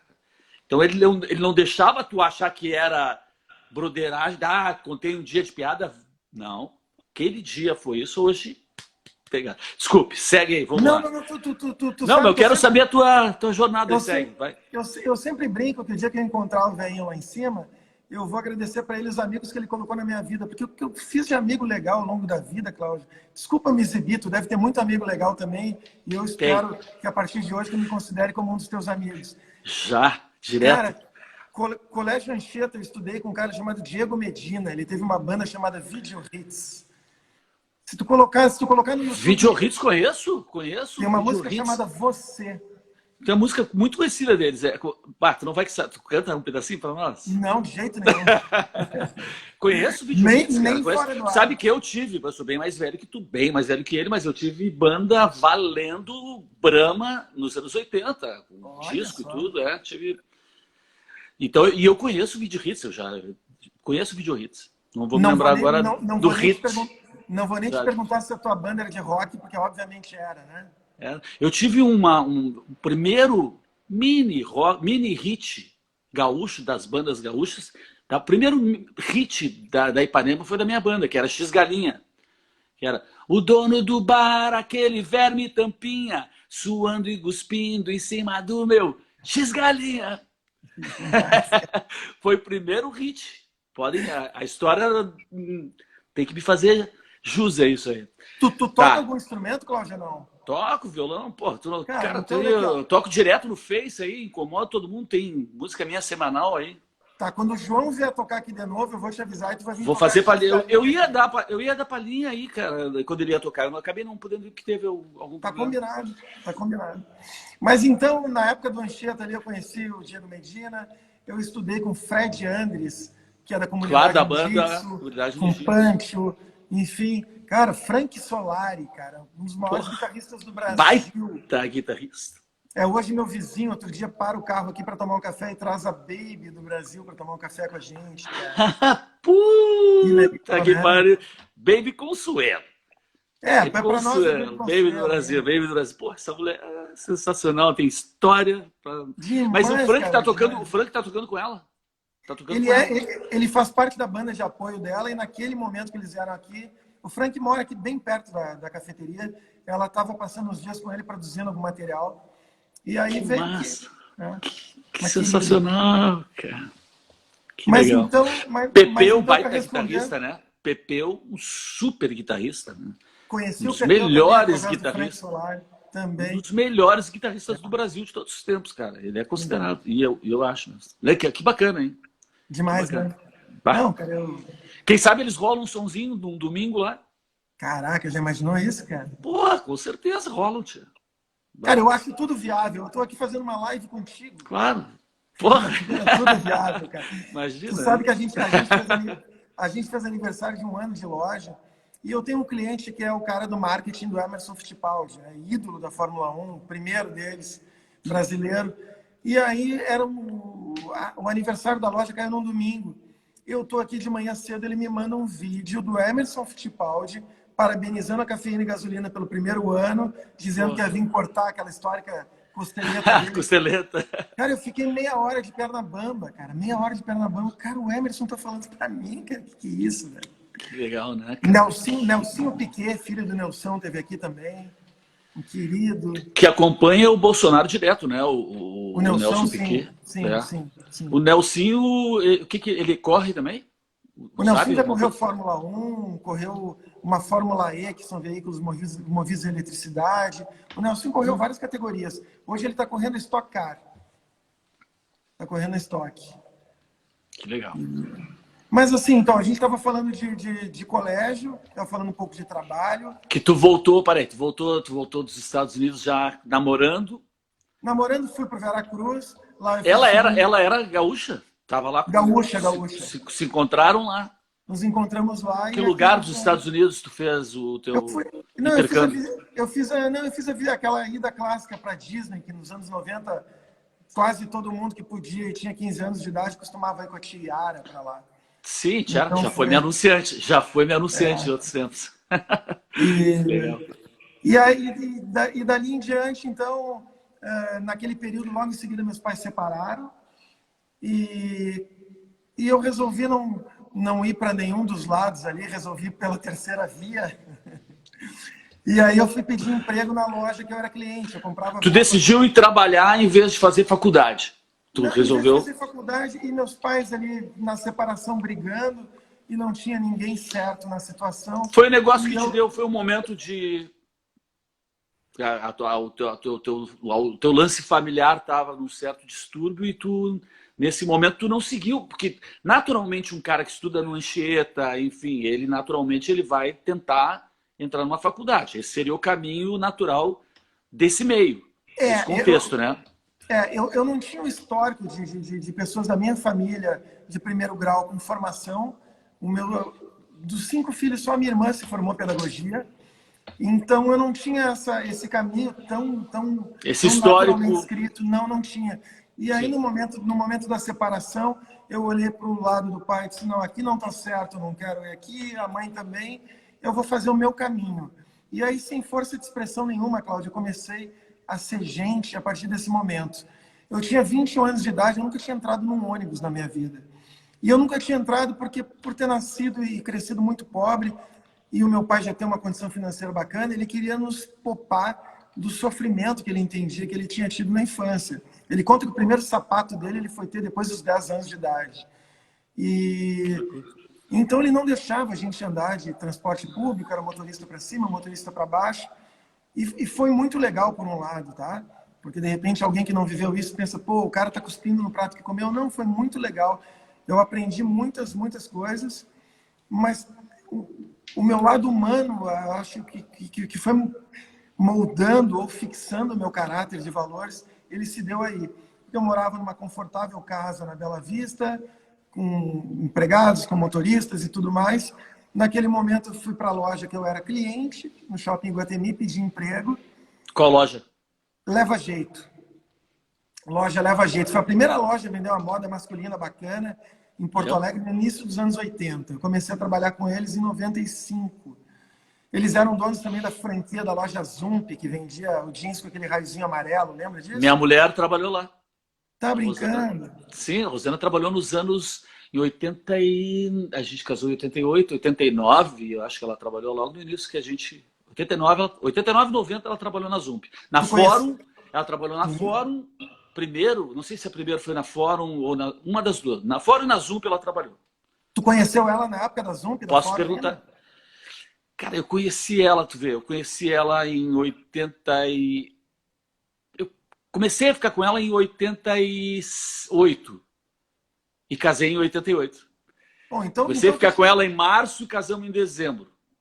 tu tinha muita moral, porque tu ficar com uma guria que trabalhava na Zump, cara, quem trabalhava na Zump Gata. tinha muita moral. Mas então eu fui trabalhar lá e fui morar num apartamento onde eu não tinha absolutamente nada dentro do apartamento. A única coisa que eu tinha era um puff, onde eu com 1,85 m dormia. Eu não tinha fogão, não tinha geladeira, não tinha talheres, não tinha mesa, não tinha cadeira, não tinha nada. Eu tinha uma TV e um puff. E passei algumas privações por escolha, que é muito diferente de alguém que não tem escolha, porque eu entendia que se eu tinha escolhido aquele caminho de autossuficiência, eu tinha que me virar, eu tinha que fazer por onde. E ali eu acho que meu caráter foi se moldando, se lapidando de forma mais detalhada e eu carrego, felizmente, isso comigo até hoje. O valor do trabalho e o valor da autossuficiência. E aí tu trabalhou com moda durante... Até tu abrir a cafeína? Eu trabalhei de 95 a 2006 em shopping center, passando ali por Praia de Belas, Moinhos e Iguatemi. Como vendedor? Eu comecei como vendedor, em 6 meses eu era subgerente, mais 3 meses eu era gerente, e um tempo depois eu era supervisor de loja. Sempre trabalhando com o mesmo proprietário, mas em bandeiras diferentes ali, que foram a Zump, a Leva Jeito e, por fim, a loja Gaudí, que era uma loja bem bacana. Em 2006, eu entendi que, apesar de estar como supervisor de lojas e ganhando por segmento bem, eu não tinha mais para onde crescer.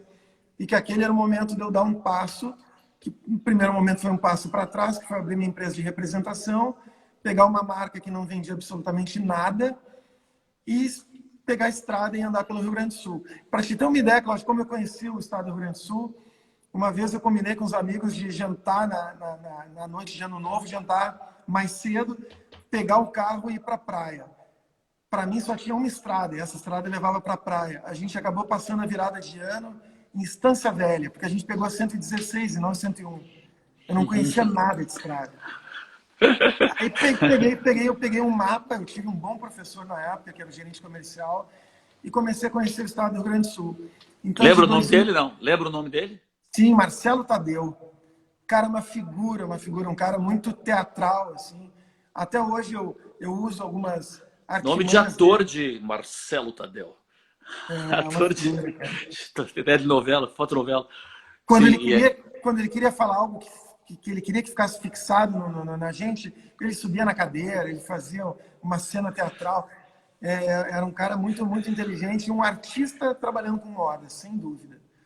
Aí eu trabalhei, então, como representante de 2006 a 2018. E foi um período fantástico. Tanto financeiramente era muito bom. Eu comecei, como eu te falei, com uma marca que não vendia nada. E terminei em 2018. Éramos 20 representantes no Brasil, vendendo em todo o território nacional. 40% da venda desses 20 representantes tu fazia? Eram minha. Cara, venda é sensacional, né? Vamos combinar eu adoro vender. Eu comecei, imagina, minha vida toda foi meio que de artista, né? Cartunista, roteirista, música, minha vida é essa aí. E eu até conversei isso com...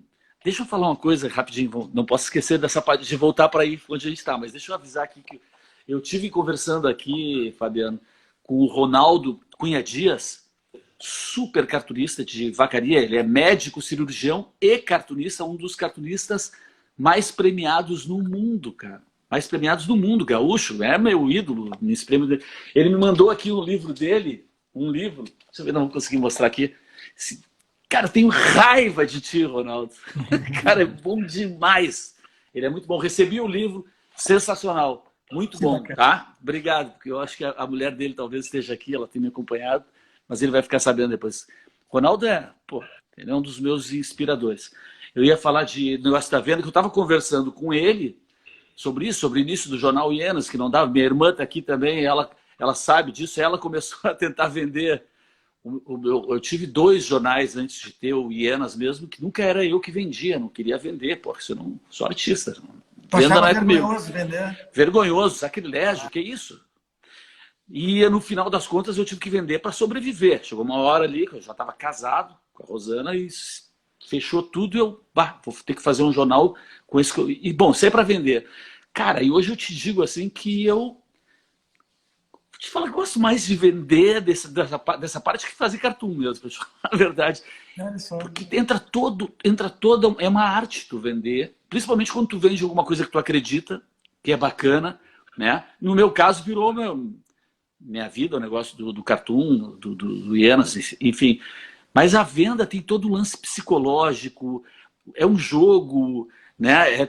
É muito legal, né? A parte de venda. Assim, quando eu te contei da minha história, quando eu fui pedir emprego na loja, que eu era cliente, comecei a trabalhar, a minha família ficou extremamente incomodada, me ligavam, falavam, cara, que vergonha, nossos amigos estão passando no shopping e estão te vendo ajoelhado, marcando a barra da calça do cliente. Meu pai tentava me comprar, olha, sai daí, volta a trabalhar comigo, eu te dou um carro.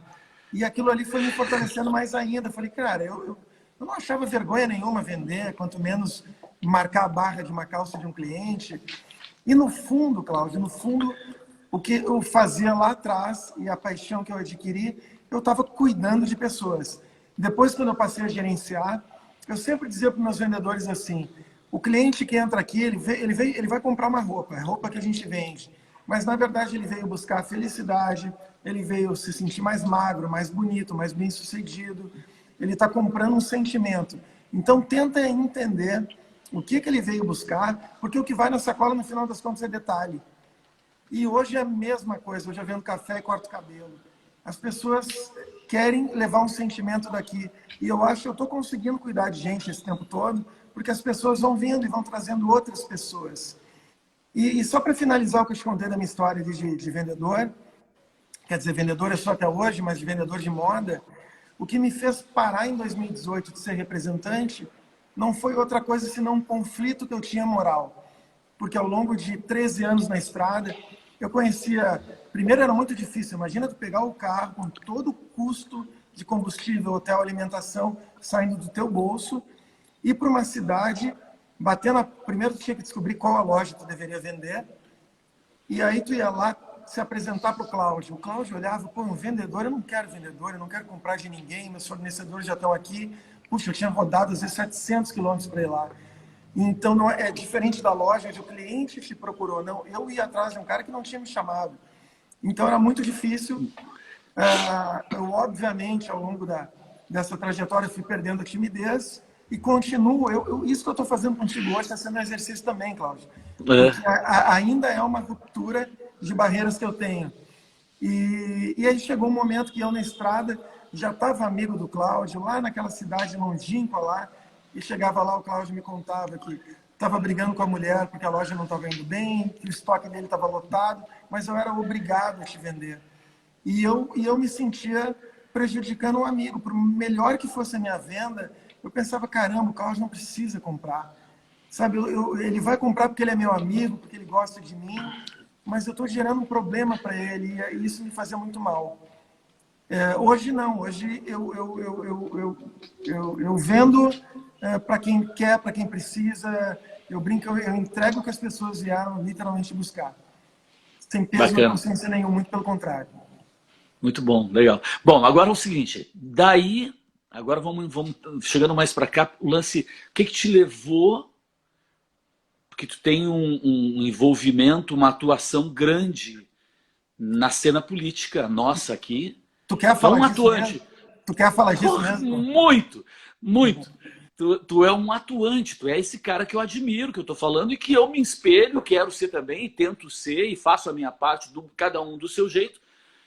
E quero saber como tu chegou nisso, como é que tu tá vendo isso, e depois a gente pode entrar em pormenores. Mas primeiro vamos para um grande plano, como tu começa esse lado teu aí. Tu era um cara que sacava de política antes, te interessava por política, acompanhava a política, passou a acompanhar desde quando? Tu é um cara que lê bastante sobre política, enfim. Bom, como eu te contei agora há pouco, eu entendi o valor do trabalho, o valor da autossuficiência muito cedo. Então, eu nunca terceirizei responsabilidade, eu nunca trabalhei por salário fixo, nada contra quem opta por esse caminho. Eu sempre trabalhei remunerado pela minha produtividade. Então, o fato de eu tomar uma atitude e fazer algo estava diretamente relacionado com o que eu colheria de frutos pela minha ação. Isso acompanha a minha vida. Em termos de política, minha família era aquelas assim que no dia da votação olhava para o outro e falava: tem algum amigo teu aí, candidato? Quem tu acha que eu posso votar? Era mais ou menos assim. Bom, eu, assim como muitos, eu cresci como eleitor achando que PSDB era direita e PT era esquerda. Hoje, a gente sabe que todo mundo está no mesmo balaio, né? Uhum. Junto reunido. Houve um período, Cláudia, ali que vazaram aqueles áudios da Dilma, do Lula, ela querendo colocar ele como ministro para ele fugir da justiça. Aquela época ali eu assistia todos os dias Globo News e escutava Band News no rádio. Era política o tempo inteiro. Eu não sei em que momento a minha paixão por política aflorou, mas eu me lembro que naquele período ali eu ouvia e via tudo que eu podia. E isso me trouxe uma sobrecarga emocional, porque ali eu entendi que a minha autossuficiência, eu fazendo por mim, trabalhando, não era o suficiente. Não era o suficiente porque tinha um ente maior, que era o Estado, representado por aquelas pessoas, que daqui a pouco podia pegar o fruto do meu trabalho e dividir entre várias pessoas que não estavam trabalhando enquanto eu trabalhava. E aquilo ali me trouxe um desespero. Naquele período ali eu tive... Hoje eu entendo como uma crise de pânico, uma depressão, aquilo ali me fez muito, muito mal. Eu acho que aquilo foi em torno de 2016, por ali. Dali para frente, já vinha também um pouco dessa minha crise moral de estar vendendo, não necessariamente o que o cliente precisava, mas o que a fábrica me impunha. E aí eu resolvi ir embora do Brasil. Tem um grande amigo que tem negócios na Califórnia, tinha um apartamento lá, e ele achou, e com razão, que eu precisava ampliar os meus horizontes, eu precisava ver além do que eu vinha vendo e vivendo. Me levou para lá, e aí eu comecei a construir o plano de mudança para a Califórnia. A cada 3 meses eu ia para lá. Eu tinha um projeto que era, como representante, eu ia criar a minha marca. Na verdade, eu tinha essa marca criada já, que é a GoRide. E essa marca eu ia vender no e-commerce, ia vender para os meus clientes que já compravam a minha marca, mas, enfim, ia ser a minha linha própria de produtos. Esse amigo, investindo em tecnologia, resolveu entrar de sócio. A gente criou uma plataforma de navegação, de interação para criar viagens compartilhadas. Modéstia à parte, um produto muito, muito bacana. Isso a gente começou a criar em 2018, eu acho. Até hoje não tem nada similar no mundo. E a minha ida para a Califórnia estava atrelada a isso. Parei com a representação, coloquei meu apartamento à venda, levei parte da minha mudança para a Califórnia. Eu, apesar de parecer, eu não estou fugindo do assunto político, tá? Não? Diretamente atrelado nisso. Constrói a base aí total, sem problema. Tá. E aí eu acabei descobrindo uma coisa, que eu sempre fui um cara que trabalhou para pagar boleto. Os meus sócios trabalham com outros empreendimentos, outros projetos maiores, e naquele momento o projeto da GoRide, para eles, ele não vinha na ponta da fila, e eu precisava ter a minha subsistência. Aí eu voltei da Califórnia, deixei minhas coisas lá, e aí eu pensei, ok, eu preciso trabalhar para viver. E nesse meio tempo, isso foi setembro, logo em seguida teve a eleição e o Bolsonaro ganhou. Assim como eu acredito que todo mundo que está nos escutando, mesmo os bolsonaristas, ele é um um tiozão tosco, ele fala bobagem e tudo mais, mas ele defende os valores que eu defendo, e é para isso que ele foi eleito, e eu votei nele para isso.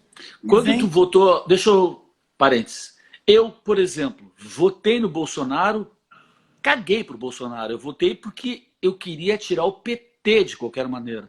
Meu problema era o PT, não, eu não era a favor do Bolsonaro, mas eu tinha que tirar o PT de qualquer maneira. E naquele momento eu achei que o Bolsonaro, porque eu sabia que esse outro lado estava tão enraizado e era tão maluco que eu precisava de um maluco desse lado aqui. Não dava para botar um Alckmin ou um João Amoedo, que naquela época eu achei, hoje não dava para ser um meio campo, tinha que ser um cara que vinha com tudo para enfrentar isso aqui. Mas a minha motivação foi tirar o PT. Essa foi a minha motivação. A tua foi isso ou tu achou outra coisa naquele momento? As duas coisas, Cláudio. Eu teria votado nele para tirar o PT. Não consigo imaginar uma oposição ao PT que consiga ser pior do que o PT. E eu conheço muita gente que viveu de dentro lá e desde o início do governo contava barbaridades que aconteciam. Gente que era apaixonada pelo PT e quando começou a ver de dentro a coisa se apavorou. Mas eu votei nele sim por defender o que eu acredito. Eu acredito na defesa da liberdade em primeiro lugar. Liberdade é inegociável. Eu acredito no valor da vida, é inquestionável. Eu acredito no valor da propriedade, da legítima defesa. E aí chega um cara me dizendo que defende isso tudo. Então eu tive duas razões para votar nele. Apesar de não achar ele o lorde, o gentleman, o elegante, o educado, que eu gostaria de ter como presidente, mas dos males o menor. Fiquei aqui, enfim, ele se elegeu, a coisa nos Estados Unidos não foi no ritmo que eu esperava. Eu retornei e aí eu pensei, ok, eu tenho uma vida de 44 anos ilibada, um bom score bancário, tudo bonitinho, limpinho. É o momento de eu dar minha cartada e montar um negócio, montar o meu paraíso. Então, como eu falei lá no início do nosso papo, eu juntei aqui na Cafeína tudo que eu gostava. E eu disse, cara, já que eu vou ficar aqui, esse vai ser o meu lugar ideal em Porto Alegre. E aí eu trouxe essa paixão pelo lifestyle americano. Lá, qualquer lugar que tu entra tem uma bandeira americana gigante. As fotos que eu tirava de referência dos lugares, sempre aquela bandeira gigante. Minha primeira coisa, fui eu que fiz o projeto aqui. E junto com um amigão meu, Luciano Martini, a gente construiu quase tudo aqui na Cafeína.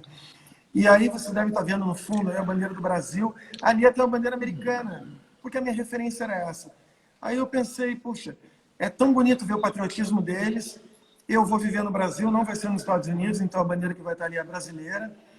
Eu tenho aqui, vocês não vão ver porque está atrás da câmera, mas eu tenho um adesivo de proteção na vitrine. Ele tem um skyline de ícones de Porto Alegre. Aí eu passei a distribuir adesivos I Love Poa, camisetas de Porto Alegre, sempre trocando o O pela marca da xícara de café. Quando a gente bota um copinho, uma xícara suja de café e faz aquela marquinha no guardanapo, esse é meu logotipo. E aí sempre que eu posso, eu troco. Então eu troco os pneus dos carros e motos nos grafismos pelo café, troco a letra O de Porto Alegre pelo café. Boa. E aí eu criei esse meu paraíso particular.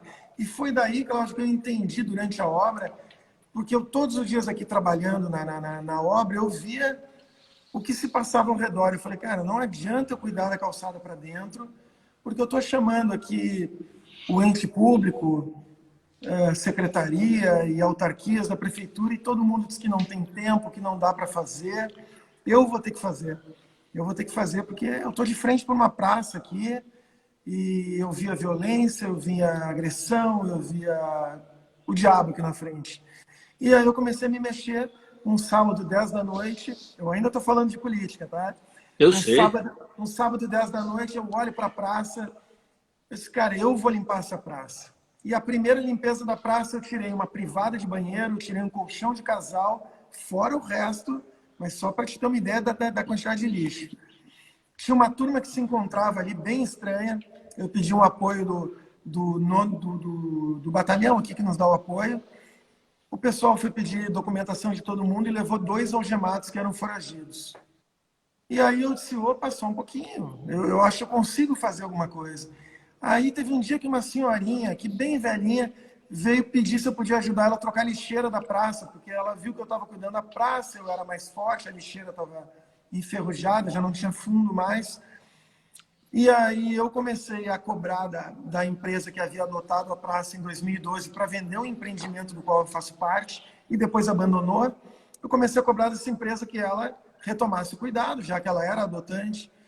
E aí um dia, como num passo de marcha, eu chego aqui e tem um caminhão descarregando terra, descarregando grama, descarregando flores. E aí a praça foi toda ela recuperada, a praça está bonita, mudou completamente a frequência. Hoje tem criança, tem velhinhos. É muito bacana ver o pessoal passando. Eu sempre, enquanto eu fazia o projeto, né, como eu não sou decorador nem arquiteto, era tudo a minha percepção, me colocando no lugar de um cliente que estaria passando pela calçada, que entrasse aqui, como eu gostaria de ser recebido. Então, hoje, quem passa aqui na frente vê que eu tenho uns cordões de luz, dando Eu ia aquele... falar das tuas lâmpadazinhas, adoro aquilo ali, cara. Aquilo me leva para um parque de diversões, para uma cidade do interior, adoro aquelas É, isso luzinhas aí. ali. É, né? Isso aí. É, a minha intenção foi Eu ia exatamente falar essa. agora, eu ia me meter e tu falou, olha que legal. E aí toca sempre um standard, toca um jazz, então aquele som gostoso que a maioria das pessoas não tem o hábito de escutar. Então eu até fiz umas playlists no Spotify, tem clientes que às vezes me mandam, olha aqui, ó, meu aniversário, aniversário da minha mulher, a gente está escutando. E a minha favorita, inclusive, são clássicos de Natal tocadas no ritmo de standard, de jazz. Eu adoro quando é época de Natal, fica tocando aquela musiquinha. E aí eu vi que o meu fazer podia ir além do meu negócio. Aí veio a pandemia, e aí eu comecei a ver a antiga administração simplesmente mandando fazer, enfim, agentes públicos que nunca empreenderam, provavelmente nunca empregaram. Tem um agente público ainda atuante que nunca trabalhou, ele não tem uma carteira de trabalho assinada, ele nunca trabalhou para alguém, nunca alguém trabalhou para ele como funcionário dele, me mandando fechar, me mandando isso, me mandando aquilo. Eu falei, não, cara, eu não vou aceitar isso. Eu sou obrigado a cumprir os protocolos, mas tem maneira de eu trabalhar dentro dos protocolos e eu vou trabalhar. Eu tenho até um slogan, uma arte que diz que eu abro 7 dias da semana com vários serviços. Eu abri no dia 5 de julho de 2019 e eu não fechei nenhum dia a loja. Eu não vou fechar minha loja nenhum dia. Liberei meus funcionários para ficar em casa, como eu falei antes, cada um com seus parentes de mais idade. E todos os dias eu vinha para cá Sozinho? Sozinho, fazer café, Cláudio, e fazer política. Porque o que eu estava fazendo ali era um ato de resistência contra um opressor que estava me mandando fechar o meu negócio. Lembrando que eu deixei de viajar, eu botei aqui o que eu tinha de capital, que foi 1/3 do valor, e 2/3 que eu peguei financiado. E que o faturamento já era incapaz de pagar aquilo. E teve muito dia que eu tomava banho e ia vir para cá e falava, o que eu estou fazendo lá? O que eu vendia aqui não pagava luz, mas eu estava fazendo política não no sentido de partido contra partido, eu estava me posicionando. Aí eu comecei a receber ameaça, eu descobri grupos que se organizavam em WhatsApp, Facebook para me denunciar e fechar Que tipo de ameaça? Que tipo de ameaça, Fabiano? Puxa, nem todas eu posso te falar aqui. Um dia eu te falo As que tomando tu café. pode, as que tu pode, as que tu pode, as que tu pode falar. Bom, teve um grupo, por exemplo, que eu acabei sendo avisado e adentrei nesse grupo do Facebook, que ele era aberto, e era uma turma que era capitaneada por uma moça, e eu descobri que ela tinha uma pet shop, um hotel para cães, duas coisas que eu adoro, uma fábrica de chimias, geleias, tudo no mesmo ambiente, ela não tinha alvará, licença da saúde para nada, e ela estava no grupo combinando que toda vez que eles estivessem trabalhando, eles deveriam ligar para a prefeitura, para a guarda municipal vir aqui me fechar. Teve um dia, um domingo de manhã, eu cheguei aqui, a loja abre 9, eu cheguei 8h30 da manhã, não tinha luz. A minha porta é elétrica, sem luz eu não consigo levantar, uma porta gigantesca. Eu sentei no deck sozinho ali, fiquei esperando. Uma hora a luz vai voltar e eu abro, né? Se algum cliente aparecer aqui, eu explico para ele. Nisso entra um carro da guarda municipal e eu sentado atônito, esperei eles saírem, perguntei o que estava acontecendo. Eles falaram, não, uma denúncia de aglomeração no café da manhã. Eu não tinha energia nem para abrir a porta da loja e alguém acordou, não se deu o trabalho de botar a cabeça na janela, passar aqui e me denunciou. E aí eu comecei a ir de frente para essas pessoas também, porque eu não estava fazendo absolutamente nada de errado. E aí vem uma coisa que hoje, para mim, tá... a gente vai acabar costurando essa conversa em vários momentos, mas não falta informação hoje para ninguém, Cláudio, não falta informação. Tem muita gente que me fala que a gente não pode viver de extremo, eu acredito, mas no momento que a gente está vivendo não tem como se fazer outra coisa senão separar em extremos. O que a gente está separando hoje é o certo do errado. Pode achar o Lula uma figura nojenta, pode achar o Bolsonaro uma figura nojenta, e esse julgamento é particular. Agora, os valores que cada um defende são inquestionáveis. Não há como questionar isso. E as pessoas têm que se posicionar. Usando uma fala tua agora há pouco, não tem mais como ficar no muro, não tem mais como ficar no sofá vendo a vida passar. O Fabiano não tem mais como trabalhar como eu aprendi, cuidar da minha vida, como muitos amigos meus foram educados para isso. Trabalha, meu filho, cuida da tua vida, deixa o resto, não te mete. Não te mete, não te mete, não te mete. Era uma coisa... Não. A gente não se meteu e eles ocuparam muitos espaços. Cada um tem direito de ocupar o seu espaço. Só repetir o que eu falei ali. Quando tu não te envolve, tu é envolvido. Tu acaba sendo envolvido por alguém que, de repente, não te interessa, né, o que essa pessoa pensa. Então, não se envolver é ser envolvido. E aí, quando chegou o momento em que eu estava com a minha loja de pé, eu não pedi absolutamente nada para o governo, isenção, dinheiro a fundo perdido, nada. Eu peguei dinheiro no banco, como qualquer cidadão com nome limpo pode fazer, empreendi com todo risco para mim. E aí chega um cidadão que nunca empregou ninguém e que nunca trabalhou de empregado para ninguém e dizer que eu tenho que fechar meu negócio e me falar que vai me dar 500 pila ou R$1.000 por mês. Cara, isso não paga conta de luz do meu estabelecimento. É uma pessoa que não tem a menor noção de como é a vida de um empreendedor, dos custos que se tem com funcionário e os custos fixos de qualquer empresa. Quando eu vi aquilo ali, eu falei, eu não vou me dobrar para isso. Como eu te falei, eu tenho uma vida limpa, eu não tenho rabo preso, não devo nada para ninguém, não sou envolvido com nenhum partido político, tenho sim meus valores, e até acredito e falo com muitos amigos que trabalham com a política, que paralelo à defesa do Bolsonaro, que hoje não é uma das opções, ao meu ver, ele é a única opção para que a gente tenha liberdade e tenha os nossos valores defendidos para que a sociedade se desenvolva em cima de alicerces morais dignos. Ele é a nossa única opção. Eu acredito que, paralelo a isso, a gente deva defender os valores que a gente tem como princípios básicos para a nossa vida e para a sociedade como um todo. E a partir daí, inclusive, eu criei um grupo chamado Nós Somos a Maioria, porque eu acredito que a esquerda ela é doce, é romântica para o jovem, leva o jovem, muitos deles desinformados ou ludibriados, a serem e defenderem a esquerda. Mas eu acho que se a gente for fazer uma enquete apartidária, a gente vai descobrir que a imensa maioria da população brasileira defende tudo que a gente defende ali: vida, liberdade, propriedade. Então, a gente defendendo esses valores, do meu ponto de vista, vai ficar mais fácil para a gente descobrir depois que políticos que podem atender às nossas necessidades e defender as nossas pautas. Essas demandas. Como é que funciona esse teu grupo? Como é que é para quem quer?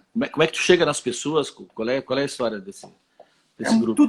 É tudo muito recente. Ele nasceu como um grupo de WhatsApp. Há poucos dias a gente fez um perfil público no Facebook, que ainda é incipiente. Mas a ideia naquele momento ali, onde eu me sentia fragilizado, porque no momento que eu mostrei a minha cara e disse para o ente público: não, esse negócio é meu, eu vou trabalhar aqui, eu vou respeitar todas as regras absurdas que tu me impõe. Eu não questionei nenhuma regra absurda. Eu vou respeitar todas, mas eu vou trabalhar assim. Eu vou trabalhar porque eu sou livre, eu vou trabalhar porque esse estabelecimento é meu e porque eu cumpro as minhas obrigações, eu não tenho medo de ti.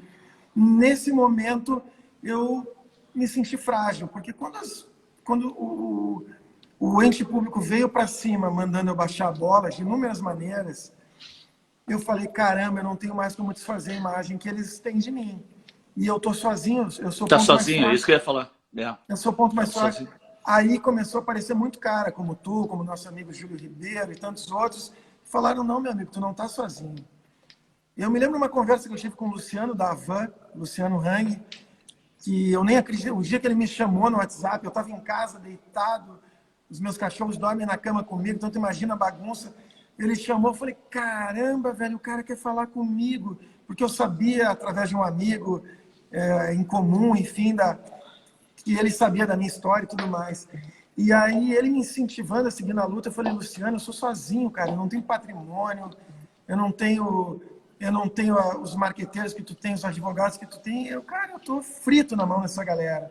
E ele falou, continua fazendo o que tu tá fazendo, porque um dia até teus inimigos vão te respeitar. E eu acho que hoje meus inimigos já me respeitam. É claro que eu tenho uma turma de amigos muito grande comigo, mais ou menos como o baixinho invocado do colégio, que pode ir lá, porque sabe que o irmão mais velho está atrás, sabe? E nós somos a maioria isso. Então a gente foi para frente do Palácio Piratini, ordeiramente, sem citar a sexualidade do governador, porque isso não nos interessa. O que o governador faz do corpo e da vida dele é problema, escolha dele. A minha preocupação e minha indignação é o que ele faz com o Estado do Rio Grande do Sul. Entendeu? Então, a minha maneira de fazer política é essa. É cobrar o que é o certo. Se eu prezo liberdade para empreender, eu prezo a liberdade do outro fazer com a vida dele o que ele bem quiser. Agora, eu quero que ele respeite a minha também. E dali para frente, Cláudio, tudo virou política. E, felizmente, né, e corroborando a minha tese de que nós somos a maioria, a partir do momento em que a economia foi se abrindo e a nova gestão da prefeitura foi valorizando o empresário como nunca na história de Porto Alegre, depois a gente pode até falar sobre isso um pouquinho na frente, foi vindo uma multidão de gente para minha loja, que não tem a menor dúvida de que nós somos a maioria mesmo, e de que a maneira que eu me posicionei lá atrás foi a maneira correta. Pode falar agora o que tu ia falar, em vez de ser mais para frente, fala agora isso que tu ia falar. O prefeito Melo esteve me visitando aqui, e eu, num rompante de sinceridade que me é peculiar, quando ele entrou, eu falei para ele, Melo, não era teu fã. Eu não sabia que ele ia vir aqui. Eu estava falando com um amigo esquerdista, falando que a prefeitura tinha diminuído o ISSQN para empresas que trabalham com informática, com a parte digital, porque eles querem trazer para Porto Alegre isso. E esse amigo esquerdista torcendo o nariz, né, porque para essa turma não interessa se a coisa é boa ou ruim, interessa se é da esquerda ou da direita, né? E nisso entra o Melo de sopetão, e eu falei, Melo, eu não era teu fã, mas agora eu sou teu fã, eu te admiro demais. E eu me lembro de uma fala do vice-prefeito Ricardo Gomes, quando questionado, ele falou assim, eu não posso dizer para o dono do restaurante se ele tem que atender 20%, 30% ou 40% da capacidade dele. Eu primeiro tenho que entender qual é a necessidade dele de atendimento para manter a empresa dele aberta. Entendendo isso, eu vou determinar o quanto ele vai entender. Ele vai atender de pessoas, que é o break-even, né? Quer dizer, qual é o ponto de equilíbrio? Não adianta o governador me mandar fechar e dizer que vai me dar R$1.000 por mês, se a minha conta de luz é 2.500. Agora, se ele descobre que a minha luz é 2.500, meu funcionário é tanto, né? E daqui a pouco ele me supre esse valor, vamos lá, daqui a pouco até, num molde socialista que muitas pessoas defendem, num país rico, eu poderia estar em casa, né? Recebendo. Bom, nesse lance de política, jogar nas 4 linhas agora assim, vai começar a ficar muito difícil, né? Porque o jogo é muito sujo, né? Tem se demonstrado assim, acho que nunca na história desse país, para repetir, nunca foi tão sujo, tão absurdo, nunca foi tão verdadeiro aquela máxima do os fins justificam os meios. Estou falando da parte da esquerda, da galera, da parte podre da esquerda. E do pessoal que quer porque quer fazer voltar o esquemão. E aí tem forças muito poderosas, né? Tu tem o STF aí, tu tem a grande mídia aí, e tu tem todos os partidos associados ao PT, que são quase a maioria praticamente. São forças poderosas. E eles estão para tudo.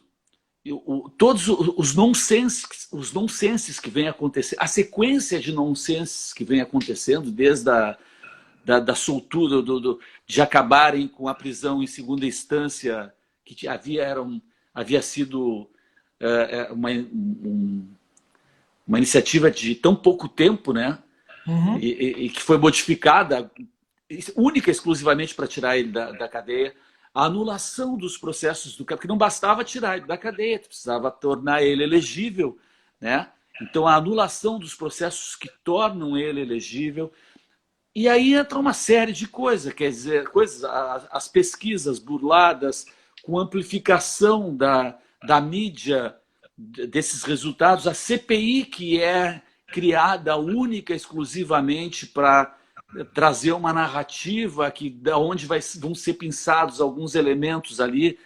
Para eles tanto faz, até por isso eles estão prorrogando que eles precisam de mais alguns depoimentos para pensar isso ou aquilo.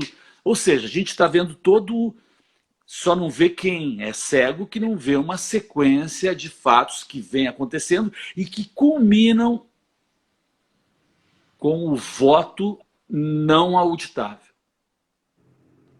Eles não, na minha opinião, modesta opinião, a briga vai ficar aí. A gente tem pela frente uma coisa muito louca. Não vai ser aceito o voto auditável, porque a única maneira, o que o Lula tem é a urna eletrônica, é o que ele tem. É um cara que não pode sair de casa, não pode ir no playground lá do prédio dele, ou do quintal, não sei onde é que ele mora. É um cara que não pode. Isso está lógico. Ontem Cláudio, mesmo, acho. Fala. o que a gente está vendo, a gente falou um pouco atrás, não tem como não ver. A coisa é tão escancarada, a quantidade de informação é tamanha, que hoje tem que se escolher um lado. E não tem desculpa de desinformação, eu sou a política, eu sou em cima do muro, não tem. É escolher o certo, escolher o errado, escolher o bem, escolher o mal. Um presidente sai às ruas e leva dezenas de milhares de motociclistas. Um presidente entra num boteco, entra num bairro qualquer espontaneamente, pula de uma lancha, sai nadando até a beira da praia, é ovacionado, é recebido com carinho. O outro é incapaz de sair às ruas.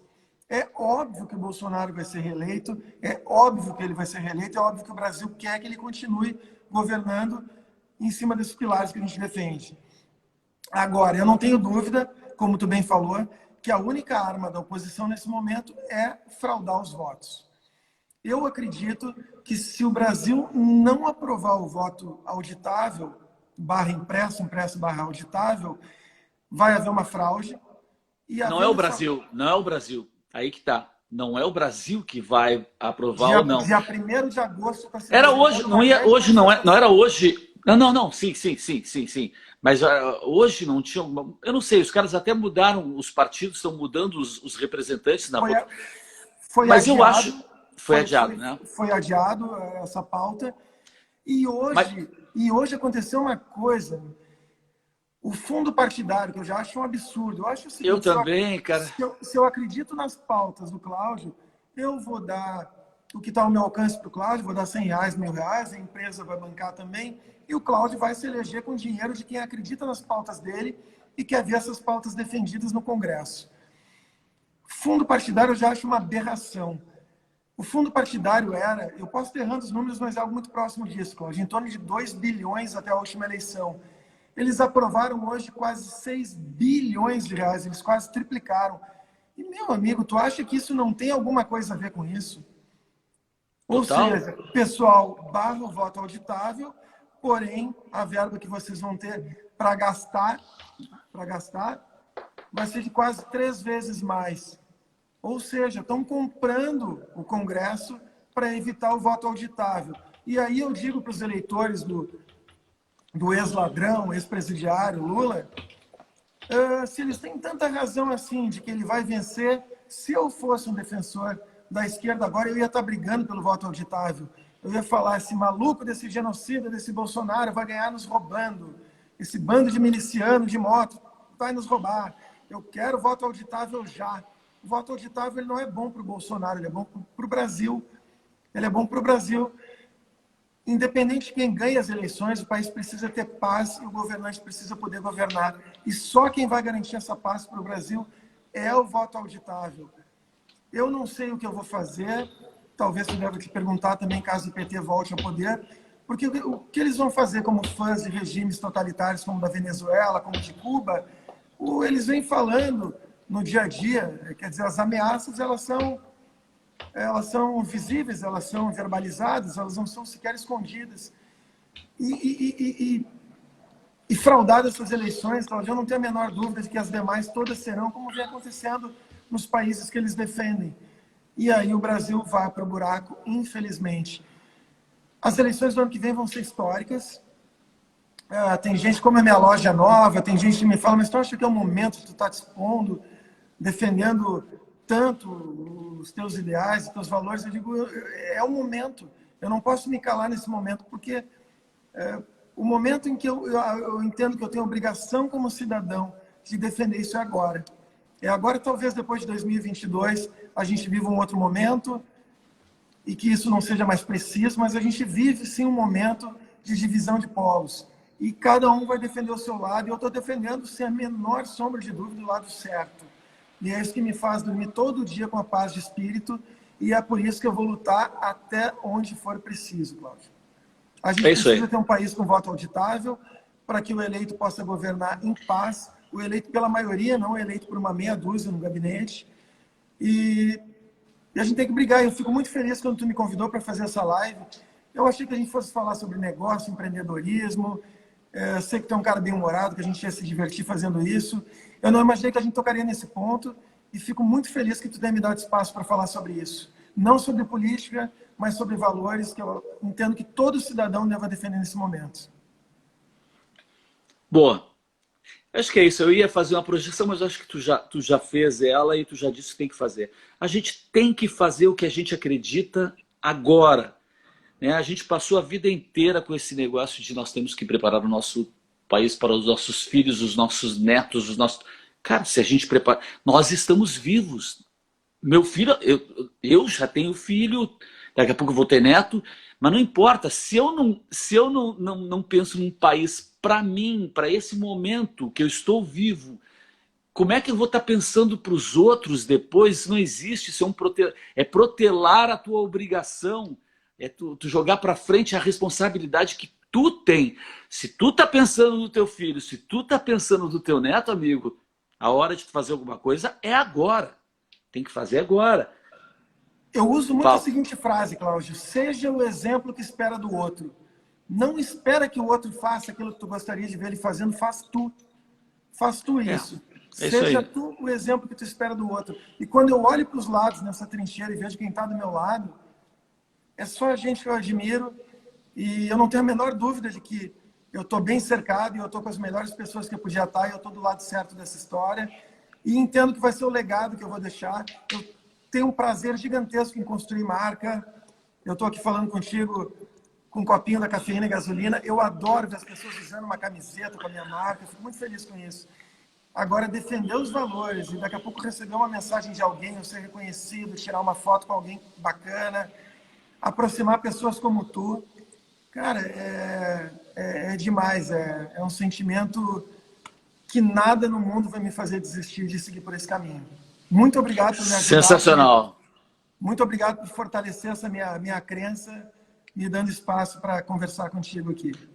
Pô, eu que te agradeço, tá? De ter participado, foi muito legal mesmo. Parabéns pela tua atuação, pelo cara que tu é. Tamo junto, tá? E falar pro pessoal, então, que entrou, deve ter...